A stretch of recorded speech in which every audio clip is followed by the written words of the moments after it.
మహానాడు కాదు దగానాడు అన్న వైసీపీ నేత రోజా వ్యాఖ్యలకు మంత్రి సవిత గట్టి కౌంటర్ ఇచ్చారు. రోజా తన రాజకీయ ప్రస్థానాన్ని ఎక్కడి నుంచి ప్రారంభించారో ముందు గుర్తు తెచ్చుకోవాలన్నారు.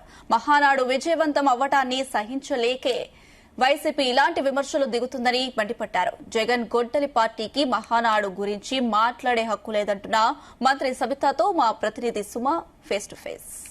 రోజా కూడా మహానాడు వాటికి సంబంధించి ఒక కౌంటర్ అయితే ఇచ్చింది. మహానాడు కాదు ఇది ఒక బూతుల నాడు అంటూ కూడా కౌంటర్ ఇచ్చింది. దీనికి సవిత మేడం అయితే ఉన్నారు. అసలు మంత్రి మేడం చెప్పండి మేడం, అసలుకి రోజా గారు ఏబిసిడీలు నేర్చుకుంది కూడా తెలుగుదేశం పార్టీలోనే. ఈ రోజు తెలుగుదేశం కార్యకర్తగా ఉన్నవారు ఇతర రాష్ట్రాల్లో ముఖ్యమంత్రులుగా ఉన్నారు, మంత్రులుగా ఉన్నారు, అనేక ఉన్నత పదవుల్లో ఉన్నారు. రోజా గారు నేర్చుకుంది కూడా ఏబిసిడీలు ఇక్కడే. మరి ఎక్కడ చర్చకు రావడానికైనా మేము సిద్ధంగా ఉన్నాం. మహానాడు గురించి కానీ తెలుగుదేశం కార్యకర్త గురించి మాట్లాడే అర్హత గొడ్డలి పార్టీ నాయకులకు గాని కార్యకర్తలకు గాని లేదు అన్న విషయం క్లారిటీగా చెప్తున్నాం. ఎందుకంటే తెలుగుదేశం పార్టీ కార్యకర్తే అధినేత, కార్యకర్తే ప్రతి ఒక్క విషయంలోనూ నీతి నిజాయితీ నిబద్ధతతో పనిచేసేది తెలుగుదేశం పార్టీ కుటుంబ సభ్యులన్న విషయాన్ని కూడా తెలియజేస్తూ, మరి వెన్నుపోటు అని జగన్మోహన్ రెడ్డి గారు మాట్లాడుతున్నారు. ఈ రాష్ట్రానికి వెన్నుపోటు పొడిచింది జగన్మోహన్ రెడ్డి గారు కాదా అని రోజమ్మ గారిని అడుగుతున్నా. అదే రోజమ్మ గారు కూడా అసెంబ్లీలో ఉన్నారు. అమరావతి రాజధాని అదే రోజా గారు మీ ముఖ్యమంత్రి అంటే మా అధినేత చంద్రబాబు నాయుడు గారికి సొంత ఇల్లు కూడా లేదు, మా జగన్మోహన్ రెడ్డి గారికి దోచుకున్న డబ్బుతో బంగ్లా కట్టాము, మరి మేము రాజధాని పూర్తి చేస్తామని చెప్పింది రోజా గారు కాదా? మెగా డిఎస్సి ప్రతి సంవత్సరం జాబ్ క్యాలెండర్ ఇస్తానని చెప్పి మరి నిరుద్యోగులకి వెన్నుపోటు పరిచింది ఎవరు?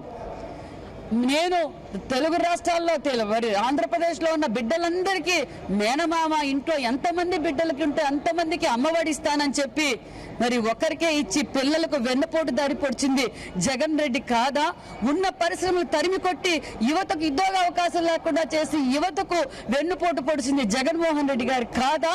సిపిఎస్ వారం రోజుల్లో రద్దని చెప్పి ఉద్యోగస్తులకి వెన్నుపోటు పొడిచింది జగన్ రెడ్డి కాదా? ఇలా చెప్పుకుంటూ పోతే జగన్మోహన్ రెడ్డి చెప్పిన ప్రతి దానికి జగన్మోహన్ రెడ్డి వెన్నుపోటు, ఈ రాష్ట్రానికి వెన్నుపోటు పొడిచింది జగన్మోహన్ రెడ్డి గారు అనే విషయం తెలియదు. జగన్మోహన్ రెడ్డి కూడా మీద అరాచక పాలన ఈ 2 సంవత్సరాలు ఏం చేశారంటూ కూడా నేను ఒక బుక్ అయితే రిలీజ్ చేస్తానని అంటున్నారు. దాని మీద జగన్మోహన్ రెడ్డి గారు ఏ సబ్జెక్ట్ మీదైనా గొడ్డలి పార్టీ అధినేత కావచ్చు, వాళ్ళ డిపార్ట్మెంట్ అంటే వాళ్ళ విభాగాలు ఉన్నాయి.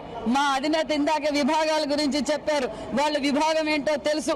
దోచుకోవడం, దాచుకోవడం, గాంజాయి, లిక్కర్, శాండ్ మాఫియా, అన్ని మాఫియాలు వాళ్ళ విభాగాలు అన్ని అవే. మాకు అందరికీ క్లారిటీ ఉంది. ఎప్పుడు చర్చిస్తారో డేట్ ఇమ్మనండి, లేదా మేము డేట్ ఇవ్వడానికి కూడా సిద్ధమే. ఈ రోజు రాయలసీమ రతనాల సీమగా మారుతుంది అంటే అది మా అపర భగీరథుడు చంద్రబాబు నాయుడు గారు, పరిశ్రమల సృష్టికర్త చంద్రబాబు నాయుడు గారు. రాయలసీమ వెన్నుపోటు పొడిచిందే జగన్ రెడ్డి. మహిళలకు 33% రిజర్వేషన్ పైన ఆమోదం పలికింది. ఎలా ఉందని చూడొచ్చు అంటారు? చాలా గర్వంగా ఉంది నిజంగా. ఎందుకంటే తెలుగుదేశం పార్టీ స్థాపించిన తర్వాతే మహిళా సాధికారత పుట్టింది.